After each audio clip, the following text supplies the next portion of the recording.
7. The Rabbi's Daughter. It was the first night of Chanukah in our little town of Oykvetchnik. An early winter snow had painted the rooftops and covered the muddy streets with a soft blanket of white, which created a scene so beautiful and serene that even the most die-hard kvetcher couldn't complain about it.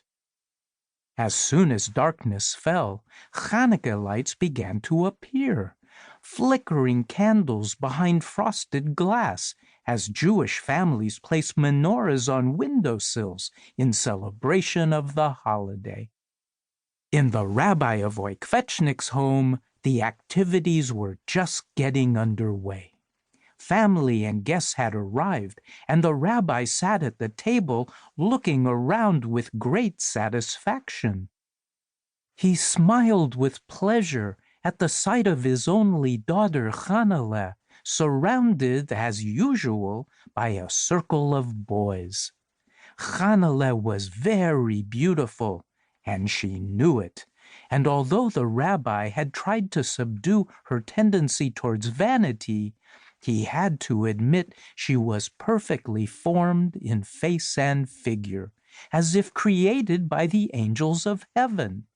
Her only blemish, a tiny dark mole above her upper lip.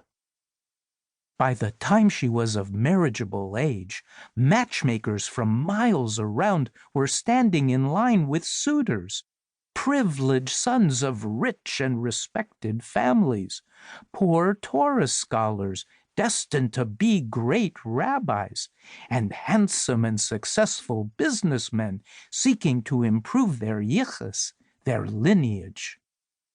Of course, the rabbi of Oykvetchnik knew it was time for his daughter to be married. His wife, the Rebbitzin, long life to her, reminded him about it on a daily basis. "She's not getting any younger," the Rebbitzin nudged him. "It's time for a husband and children. When I was her age—" "Yes, yes," the rabbi always replied, but he knew she was right. Yet as each hopeful admirer was presented to the beautiful Channele, she turned him down on the spot. This one was too young, and that one too old. This one too boring, and that one too flamboyant. This one too bashful, and that one too full of himself. And to be perfectly honest, the rabbi wasn't all that disappointed. He loved his daughter dearly and wanted only the best for her.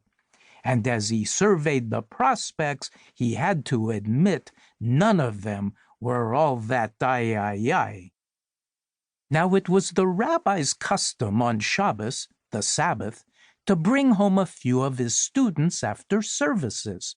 He would give them a good meal, engage in a little Shabbos merriment, and try to brighten their lives a little. And one of his favorite students was named Ezra ben Eliezer, truly the brightest boy in the whole yeshiva. Ezra ben Eliezer, poor thing, was an orphan. When his father died shortly after his bar mitzvah, he was sent to live with an uncle in Oykvetchnik. This uncle immediately recognized the boy's quick mind and enrolled him in the rabbi's yeshiva. Whether it was the fact that he was descended from a renowned rabbi, a grandfather on his mother's side, or just his innate abilities, praise God, the boy proved to be an apt and eager learner, who was very forceful in his arguments without ever offending anyone with his well-reasoned point of view. On top of that, he was the kindest, gentlest, and most modest student the rabbi had ever encountered. Even the Rebbitzin, with her critical eye, had to admit that Ezra ben Eliezer possessed a most special and beautiful spirit.